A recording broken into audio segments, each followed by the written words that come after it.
Soins, qualité et gratuité, le Burkina Faso poursuit ses travaux pour réformer son système de santé.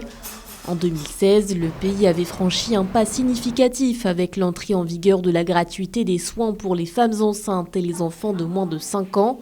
Une politique que les autorités entendent élargir cette année.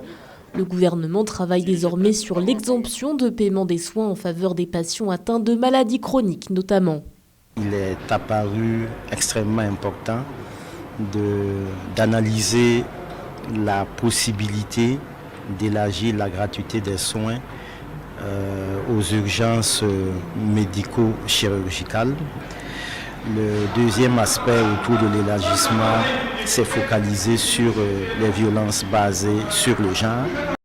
Une politique ambitieuse mais qui n'est pas sans coût pour le gouvernement burkinabé, car chaque année depuis 2016, l'État décaisserait 28 à 30 milliards de francs CFA au profit de la gratuité des soins. En l'élargissant, les autorités devront mobiliser des ressources supplémentaires évaluées entre 10 et 15 milliards de francs CFA par an. Si le défi financier est important, le pays pourra tout de même compter sur ces économies réalisées grâce à la digitalisation des factures de soins.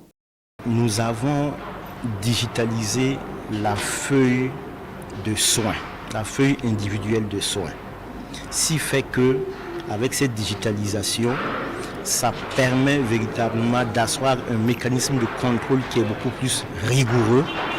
Et déjà en ayant implémenté cela, nous nous sommes rendus compte que la facture liée à la gratuité des soins a été divisée de par presque 2.